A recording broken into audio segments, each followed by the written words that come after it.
ગ્રામ પંચાયતની ચૂંટણીને લઈને કોયલી ગામના રમીલાબેન જાદવે આજરોજ પોતાની ઉમેદવારી નોંધાવી હતી તથા જીતનો આશાવાદ વ્યક્ત કર્યો હતો। છેલ્લા 2.5 વર્ષથી રાજ્યમાં ખોરંબે પડેલી ગ્રામ પંચાયતની ચૂંટણીની જાહેરાત થતાં જ ગ્રામ્ય વિસ્તારોમાં ચૂંટણીનો માહોલ જામવા માંડ્યો છે। સરપંચને ગામનો રાજા કહેવાય છે અને ગામના વિકાસ માટે તેની મહત્વની ભૂમિકા રહેલી છે। વડોદરા તાલુકામાં 35 જેટલી ગ્રામ પંચાયતો છે, જેનું ભાવિ 22મી જૂને મતદારો મતપેટીમાં સીલ કરશે અને 25મી જૂને પરિણામો જાહેર થશે। તંત્ર દ્વારા ચૂંટણીને લઈને તમામ તૈયારીઓ વ્યવસ્થાઓ કરવામાં આવી છે। આજે વડોદરા તાલુકા પંચાયત ખાતે ઉમેદવારોએ પોતાની ઉમેદવારી નોંધાવવા સમર્થકો શુભચિંતકો સાથે આવી પહોંચ્યા હતા।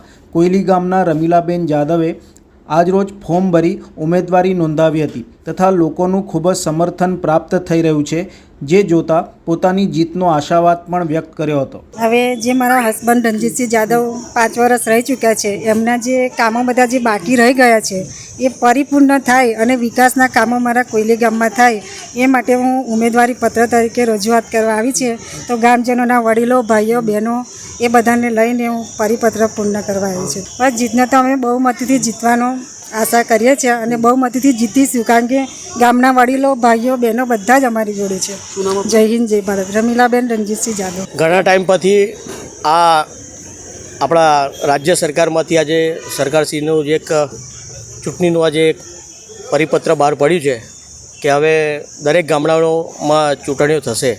તો આ ચૂંટણીનો એક જ ઉદ્દેશ છે કે દરેક ગામનો જે વિકાસ અટકી ગયો હતો અને હવે આ વિકાસ નવા ચૂંટાયેલા સરપંચો અને એમના સભ્યો અને ગામના યુવાનો, માતાઓ, બહેનો, વડીલો થકી આ ગામનો વિકાસ થવાનો છે।